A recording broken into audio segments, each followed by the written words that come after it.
Marami tayong papasabugin ngayon, lalo ang Net 25, no? Dito tungkol sa kabaong, no? Bakit may kabaong, no?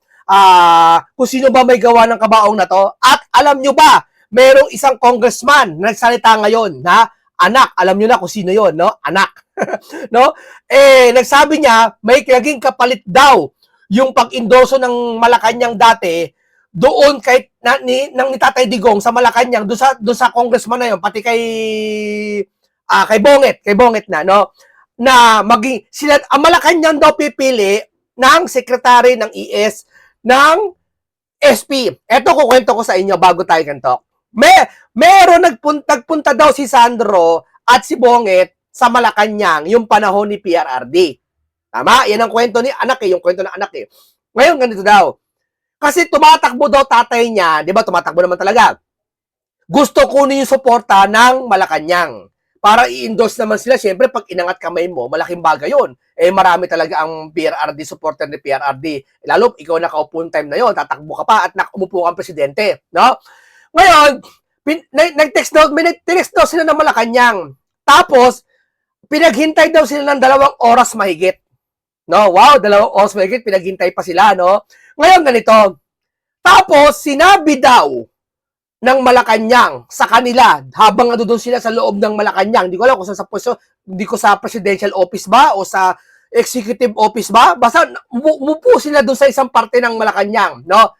Tinanggap sila ng Malacanang bisita, no? Si Bonget pati si Sandro. Ngayon ganito nangyari. Kinausap daw sila ng 3 opisyal doon. Ang sabi ganito daw. Sige, ibibigay namin ng endorse ng Malacanang sa mga kondisyon, ha? Na kami ang pipili ng ES, kami ang pipili ng sekretary, kami ang pipili ng speaker, at kami pipili ng SP. No? Yung SP niya, yung kagaya na kaya tano, yan. No, ganito. Tapos, hindi sila pumayag. Parang nagguluminahan sila. Tapos sabi daw ni Bonget, kulang na lang, patayin ako eh. Gumanon, wow, kwentong barbero talaga, no, kakaiba, no? Ito pagkakakilala ko sa Malacanang dati, no? Una, hindi ka paghihintay ng 2 oras mahigit doon. Dahil mga vlogger nga napunta doon, ini-entertain ni Tatay Digong, eh. Naalala niyo nag-rally dati, nung SONA, pagkatapos ng SONA, hinarap ni Tatay Digong, di ba? Ini-entertain niya, at lalo kayo, kailang Marcos kayo, di ba? Pinalibing niya yung tatay niyo, eh. Di ba? Ba't paghihintayin pa kayo? Para lumalabas pa kayo pabiktima dito. Di ba? Pangalawa, yung sinasabi nyo na kondisyon kamo ng Malacanang, na nasa isang kondisyon, sa mga kondisyones na i-endorse namin kayo na presidente tatay mo, basta kami mamimili ng executive secretary, kami mamimili ng SP, kami mamimili ng speaker, kami mamimili ng secretary. Hindi po totoo yun. Dapat ginalingan nyo. Una-una si tatay, Digong, hindi niya siya naglagay ng ng kamag-anak niya diyan eh. May nabalitaan ka ba pinsan niya nilagay niyang speaker? Meron? Wala. Meron bang kaano niya nilagay niya na ginawa niyang kamag-anak niya? Walang ganoon. Wala, di ba? Walang ganoon si Tatay Digong. Baka sa inyo meron. Baka yung tatay mo nilagay kamag-anak speaker. At ngayon namumblema ngayon. At ngayon naguguluhan kung kakasuhan ba o hindi. 'Di ba? Baka kayo mag-isip-isip kayo, baka meron kayong ganyan. 'Di ba? 'Yun ang pagkakilala ko kay Tatay Digong. Kaya yung mga ganyang kwentong barbero, nagtataka ka eh. Ngayon nagsasalita yung anak. Bakit? Hindi na ba effective yung tatay kaya nagsasalita yung anak? Akala nyo lang yun. Gising na taong bayan sa mga ganyang kwento. Gising na yung taong bayan. Alam mo sa nagising? Alam mo sa inyo nagising? Literal na nagigising sa madaling araw kasi baha sa buong lugar nila, walang mapuntahan. Ang sinisisi hindi yung ulan. Ang sinisisi yung mga politiko na nangurakot, na nag-ghost project sa panahon ninyo, na pilit yung pitatakpan. At hindi nyo sinasabi, ayaw nyo imbestigahan. Di ho ba? Yan. At sino ba namimili ngayon ng mga na ilalagay sa posisyon? Sino ba namimili? Di ba? Kayo sumagot. Sino ba mga kababayan namimili ngayon ng mga posisyon? Sino ba? Ilagay mo si Ombudsman, sino naglagay kay Ombudsman, sino naglagay kay Matibag. Sige ho. Tapos sabihin nyo sa Tatay Digong na ganyan, hindi naman yata parehas yan. Di ba? At hindi lang yan. hindi lang basta nilagay, nagagamit pa ang ahensya na kung saan taong bayan may-ari, hindi kayo. Kayo, tagapamahala ng isang ahensya. Halimbawa, yung presidente. Yung presidente, hindi sa'yo yan. Ikaw ay presidente lang dyan na inalal ka na ng taong bayan o senador ka. Hindi sa inyo yan lahat. Di ba? Kaya yung Blue Ribbon, dapat mag-imbestiga ka dahil hindi sa'yo yan. Nilagay ka lang bilang chairman dyan, sa taong bayan yan. Pero ang ginagawa nyo, kinokontrol nyo lahat.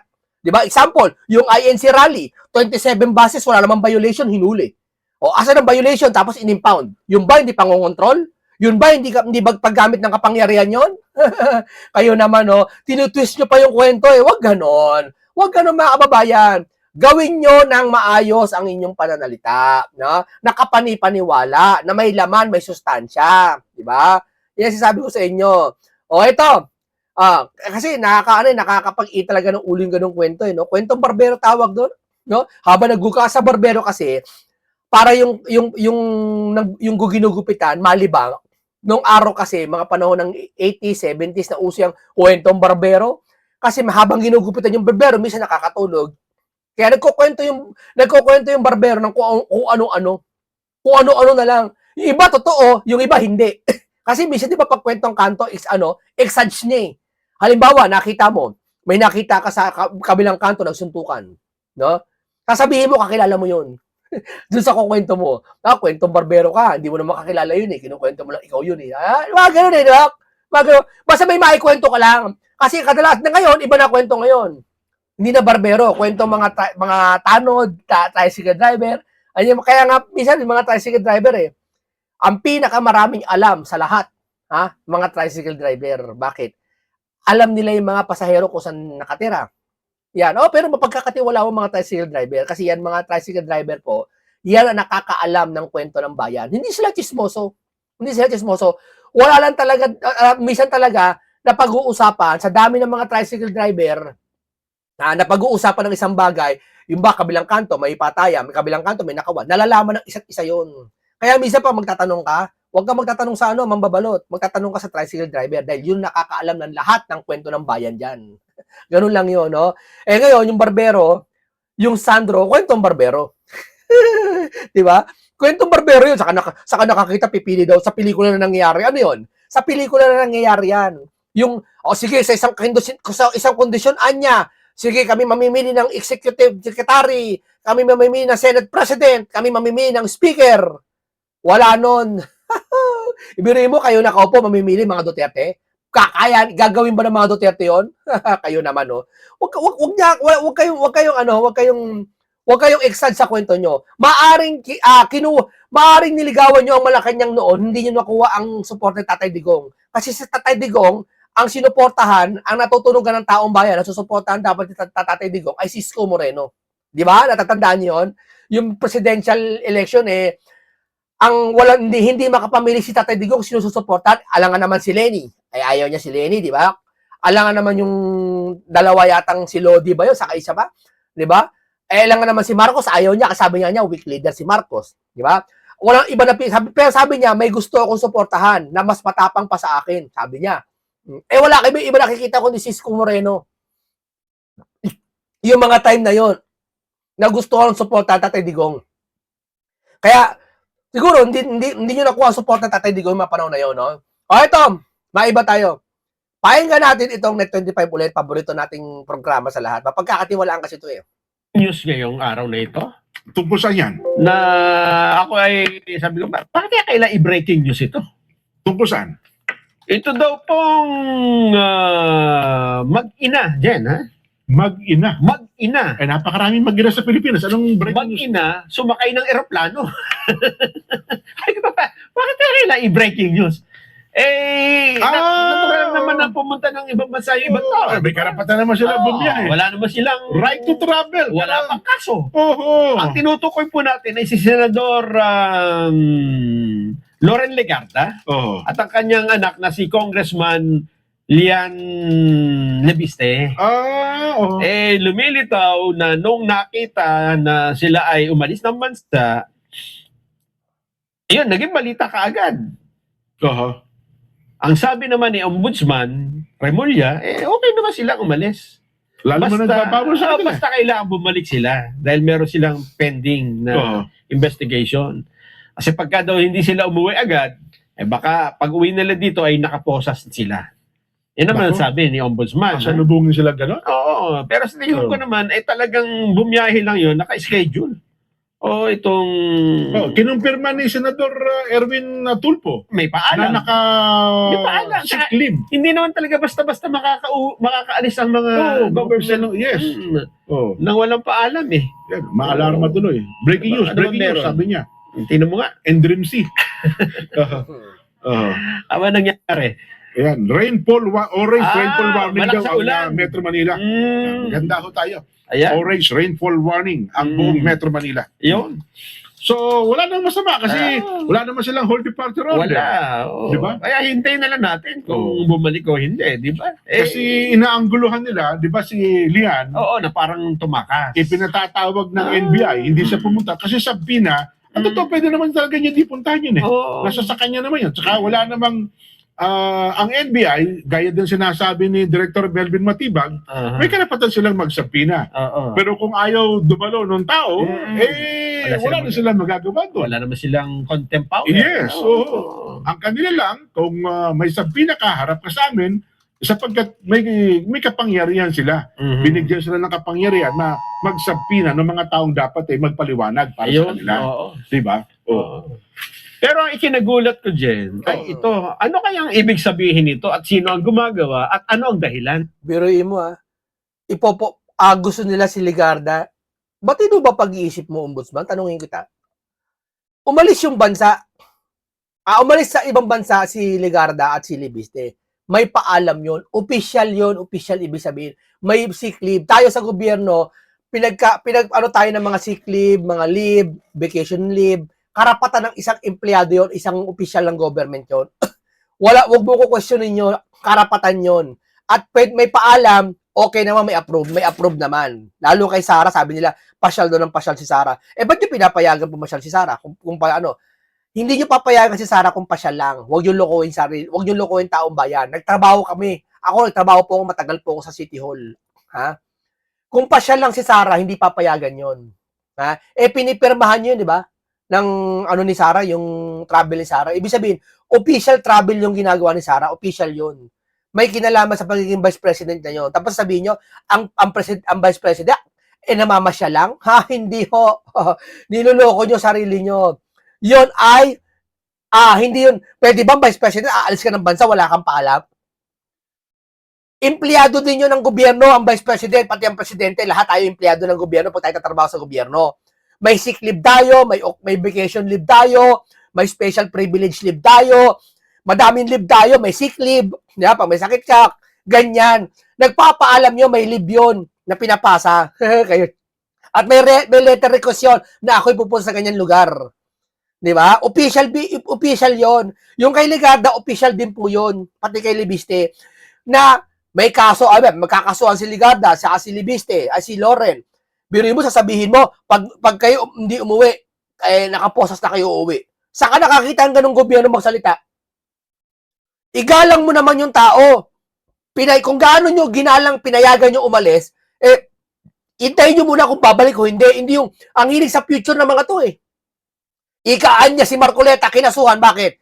Kasi baka may kapalit, magiging kapalit Pero yun, hindi pa nangyayari, gusto nila kasuhan Di ba sabi ko siya, wala pinagkaibahan doon, lumabas ka ng bahay. Sir, kakasuhan ka namin jaywalking. Ha?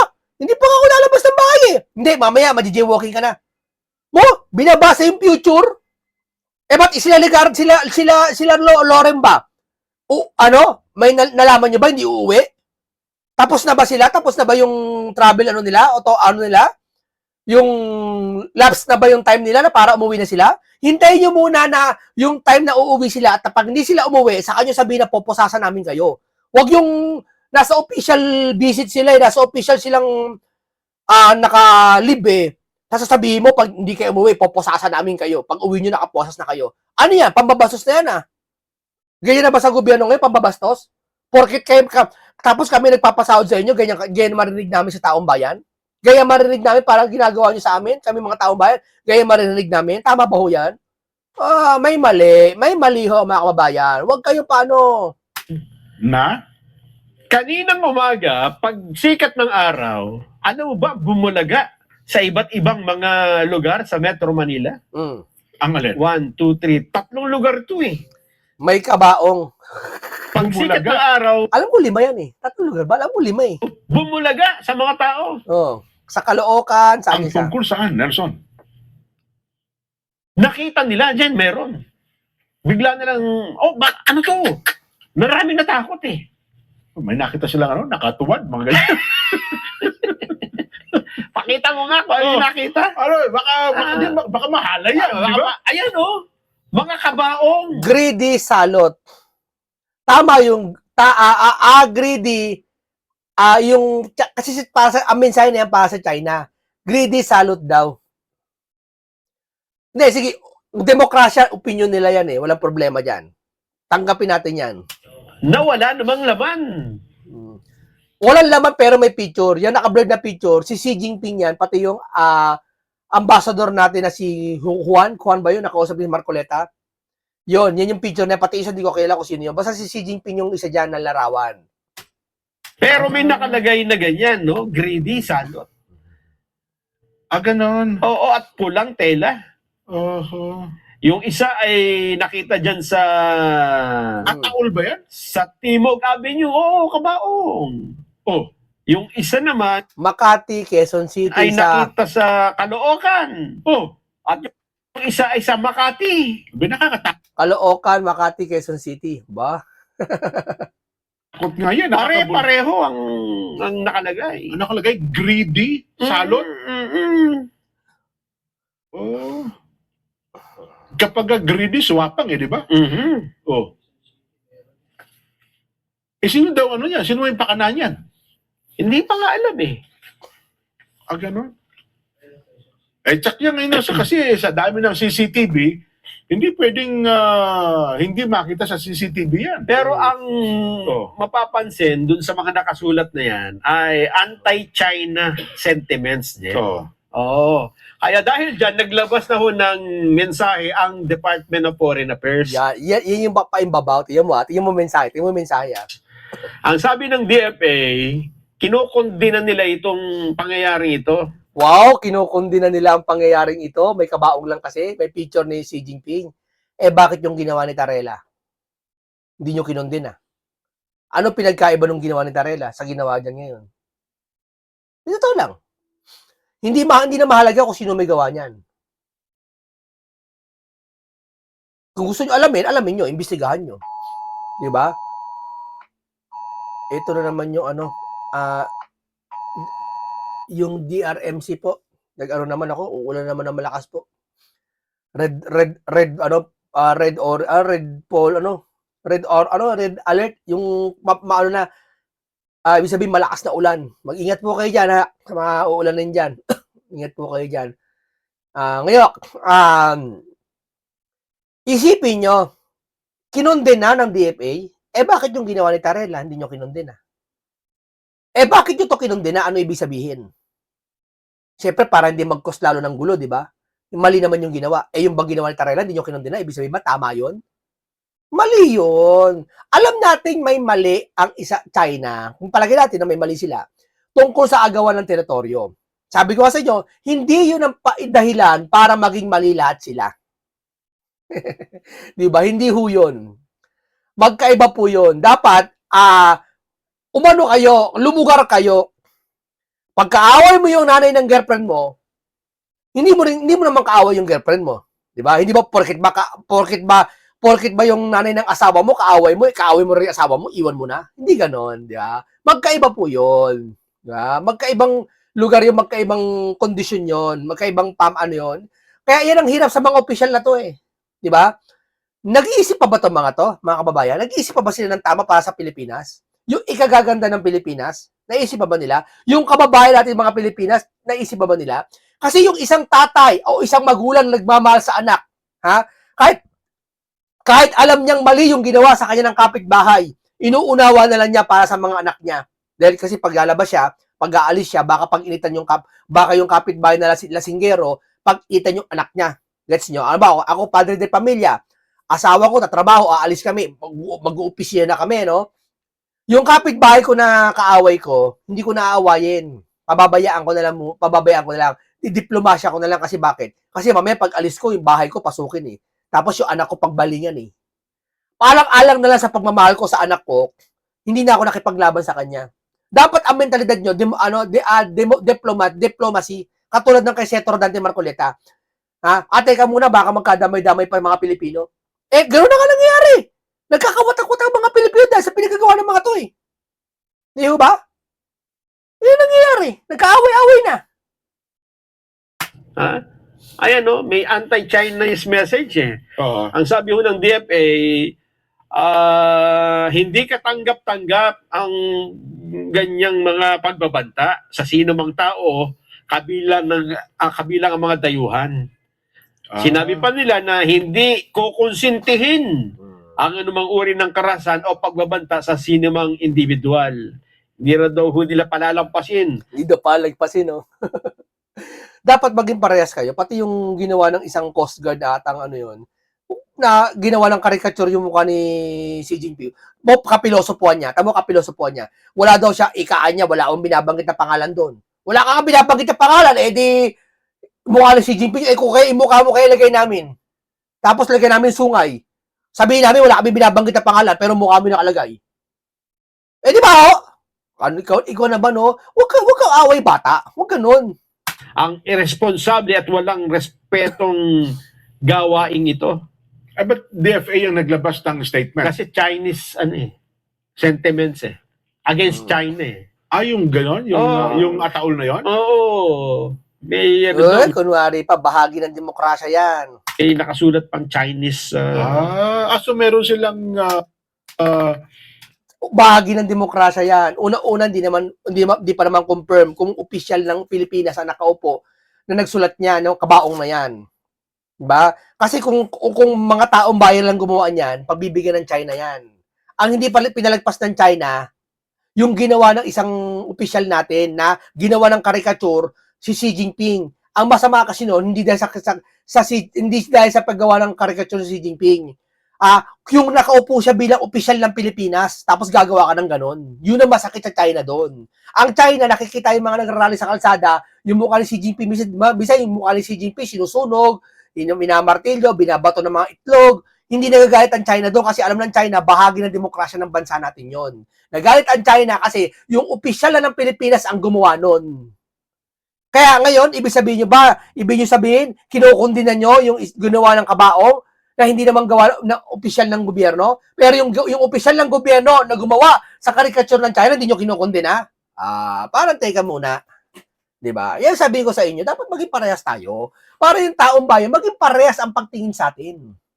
Para may magtiwala sa atin sa susunod. Ganun po dapat, parehas po tayo. Diba? Parehas nagkasala anak mo, parehas mo paluin.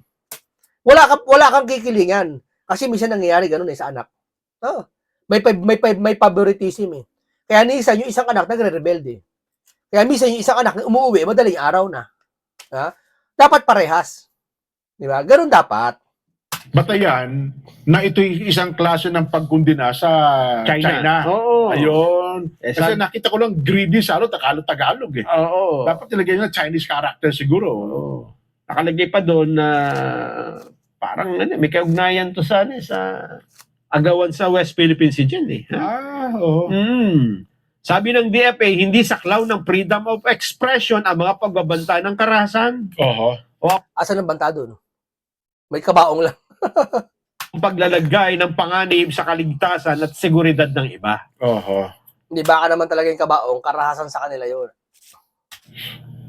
Ang kabaong, simbolo po ng himlayan ng tao. Hindi po karahasan. No? Ang karahasan po, iba ang simbolo. Yung mga baril, kutsilyo, pagtitipon ng mga pagtitipon ng mga tao na may karahasan, yan po yun. Pero ang kabaong, hindi po simbolo ng karahasan. Yan ang sasabi ko sa inyo, katwira ng pag-aralan. Hindi galit. Ayun. So, Nagtataka nga rin ako, di ba? Ang daming namamatay pagka kabaong ang pinag-uusapan, hindi sila hindi makabili ng tao. makabili at all eh. Tama, oo. Ito naman, iniwan lang sa kalsada eh. Oo. Meron pang ano ba yun? Yung Yung patungan. Ah, di ba, ganon? may halaga din yan? Oo. Ibig sabihin na gumawa nito, may budget, may Oo. pondo. Ang kabaong pinakamura 10,000. Kung mumurahin talaga 5,000. Pero yung halaga na yan, tingin ko mga 15,000 lang isa eh. May budget. Check yun. Di ba? Ay magpagawa, ano yung, saan nangyari yung ano, yung taol? O baka naman ano lang yan? O siguro, talaga pang totoong taol? Totoong taon. Alam mo kasi maraming ganyan eh. Distraction lang yan eh. Pwede may possible na inilagay lang talaga yan for demokrasya ng bansa. Or kaya sinadya yan para pagbintangan na naman ng mga Duterte. Di ba? O kaya panakot sa mga politiko, pwedeng ganon. Pero malayo naman kasi China naman yung tinutukoy eh. Oh. Sana sa susunod no, maglagay kayo ng kabaong. Pero wag na mukha ng mga ng presidente ng China. Wag naman. Ibang mukha naman ilagay nyo. Yung mga sangkot sa baha. yung mga mukha ng politiko na kung saan kung ba't tayo binabaha, yung mga magpasimula ng mga ghost project. Dapat yun ilagay nyo eh. Sabi niya, natuwa ako sa balita eh. Sa susunod daw na pangalan ng bagyo dapat, pangalan ng politiko na ng rap. Sino una-una niyang balita? Alam ba sino? A. Sino A sa bagyo? Di ba alphabetical sa bagyo A? Sino A? B. Sino bang B? BBM? Hindi naman. Di ba? Hindi kayo. Kasi narinig ko lang sa balita yun eh. Sa susunod na pangalan daw ng bagyo, pangalan daw ng politiko. Oo. Na sangkot sa flood control issue. No? Dapat A to Z pa naman yun. No? Ang dami nun. Talaga? Oo, meron. Yung tinan mo yung yung patungan, yung patungan. Yung tinutulak eh. Oo. So ito ay talagang Ginastusan. May logistics, hindi madaling isakayan dyan. Ayaw naman. So gumamit pa ito ng karo ng patay. Hindi, kaya nga, kung meron talagang ganyan, makikita sa CCTV yan. Hindi, tsaka Kung ito, iba-backtrack. malalaman mo rin dyan yung sa mga punerarya. Kung Kung saan galing, ano? Oo. Totoo. O sino nag-provide niyan. Oo. Kasi kung ano, punirarya ka, alam ka naman, iwanan mo dyan. Siyempre, may nagbayad dyan. Oo. Diba? Binili sa kanila yan. Kung binili sa kanila, boss, saan po dideliver to? Iwanan mo lang basta dyan. Tsaka wala namang gano'n, di ba? Hindi. Nakakita ka na ba ng pabili nga ng kabaong? Wala din. Oo. Kasi ang kadalasan dyan, Tatanungin ka, Nasaan nasaan mo yung patay nyo? Hindi, kabaong lang ako. Meron na bibili kabaong sa mga lumang sementeryo. Dati, ewan ko, meron pa nun. Meron dati, mga kabaong na nilipat na yung, misa kasi iniiwan na yung kabaong, sa mga lumang sementeryo yon, mga public cemetery, na iniiwan na yung kabaong doon sa puntod, yung laman, kinukuha ng kamag-anak, inilipat sa ibang probinsya, tapos buibili ng sariling kabaong na lang. Oh, may ganon. Tapos yung kabaong na yon, pwede mong hingiin sa supultorero, bilhin mo na lang, linisin, pinturahan, pwede may ganon. May ganon. Kabaong lang bibili ko, pero pag gano'n, di ba? Hindi ho. Wala nga. Hindi papayag yan. Oo. Yan po yung isa sa... Si Fernando po Jr. lang ang gumawa yan eh. Ayun. Hindi, ako sa tingin ko maimbestigahan, masusoy-soy ng pulis yan kung sino may kagagawan ukol sa bagay na yan. Ano ha? Nelson, mayroon lang nakatawag ng pansin sa atin. Aywan ko, i-double check ka nung ating mga reporter. Ay, ito si Baligod. Si Baligod po, mga kababayan, si Baligod po, may matinding pasabog po si Baligod. Tingnan mo talagang pumapalag si pumapalag talaga si Baligod sa mga opisyal ng gobyerno. Ibig sabihin talaga walang tinatago tong taong ito eh. No? Talagang papalag siya. Alam niya kasi kung ano tama eh. Alam niya, pag ang isang tao kasi alam mo ang katotohanan, hindi ka matatakot maghayag eh. At wala kang dahilan para sabihin matakot ka. 'Di ba? Walang dahilan. Ito, mamaya na, pero pakinggan muna natin itong Net25 sa sasabihin nila. Pakinggan muna natin to. Kasi merong post si Attorney Levy Baligod 53 minutes ago. Yan. Sabi niya, mga kababayan, pwede ba ninyo kami samahan dito sa Las Piñas? Dahil mula alas 8:30 ng umaga, hanggang ngayon ay hindi pa napoprocess ng court ang pagpiyansa ng Brave 14. Oo nga, may warrant of arrest na nga sa kanila eh. At gusto nilang ipakulong sila over the weekend na kung saan ay maraming masamang pwedeng mangyari sa kanila. Naku po. Yan sasabi natin. Si Baligod po, may edad na po. Matagal na pong abogado si Baligod. Ang natural po nangyayari sa Pilipinas po, pag gipit na po ang nangyayari, pinapatay na, di ba, ginugurgur. Kaya nagpasiguro si Baligod na puntahan nyo kami sa Las Piñas, dito tayo, mag-vigil tayo, para sakaling hindi sila tambangan doon. Kasi baka tambangan ang 14 Marines eh. Kasi hindi pa pinapapiyansa, biruin mo Saka nakakita, hindi naman Nobel yung kaso nila, ayaw pa rin pagpiyansahin. May nagkokontrol. Yeah? Dapat pag may pampiyansa ka, kompleto ka na, pagbilin mo na. Pakawalan mo na kasi maggagabi na eh. Kasi pag naggabi na po, mahirap na. Alam nga naman tumambay ka sa harap no, pagbabawalan ka ng gwardiya doon. Pagbabawalan ka ng mga doon, ng mga kung may jail yun, police, pagbabawalan ka. Dapat, gusto nila makulong yung 14 Marines over the weekend. Hindi naman pwede yun, may pampiyansa na eh. Kaya gusto ni Baligod, nagtawag si Baligod ng ganito. Diskumpiyado kasi siya, baka gurgurin ang 18 Marines. Di ba? Baka paglabas nila ay baliktad na rin yan. Kasi kung makukulong sila ng Biyernes ngayon, Sabado-Linggo. walang piskal. Hindi nga no. Nako po. Ay, nako. Mukhang, iba'y mantakin mo mula alas 8:30. Matatrabaho. Nga, may tatrabaho. Sino kaya tatrabaho dito? Diba? Iba'y mantakin mo mula 8:30 ng umaga, noong oras na ba? 5:54 na eh. Nako wala na opisina. Sarado na. Lalabas na po ng fiscal's office sa mga piskal, di makukulong nga sila. Walang piyansa. Baka may tumatrabaho pagka ganyan. Ha? Yun. Oo. Nako, kaya pala parang nananawagan ngayon itong si Attorney Levy Baligod. Ayan, At hindi pa lang yan. Ito pa. May sinabi pa si Baligod dito. Ito. Ngayon lang to. Tulpo, Matibag at Trillanes. Ano masasabi ninyo? Tiyatanong niya. Sa B14 na Brave 14 na tumanggi sa alok na 20 to 25 million pesos, marupok ba sila o naninindigan? Kaya malakas niya sabihin to, loob niyang sabihin to. Biruin mo si Matibag nasa posisyon ng NBI yan. Hahamunin niya ni Levy. Yung tulpo, ewan ko sinong tulpo tinutukoy niya, baka yung Ramon. Si Trillanes, hindi naman ako official yan. Pero ito, matapang niyang inaano si Matibag. Sinusubok dito. Ibig sabihin, may hawak na ebidensya si Atty. Baligod na magpapatunay na totoo sinasabi niya. Di ba? Sabi ko sa inyo na, ito pa. Buds, it takes a lot courage for man to cry. Warrior ka talaga, Maysa, na angel, taga-amyanan. Yung binigyan ng ito. My view of Matibag's Friday interview with Ted Pailon. The guy is really unfit as NBI director. Pero may post pa dito, binura ata yung isang post niya ito, hindi pala binura. Ito pala, Matibag, ikaw ang unreliable. Sabi mo nga sa subpina na ipinadala mo ay identity verification lang ang purpose ng pag-imbita mo sa kanila. Ngayon, may nalalaman ka pang unreliable sila?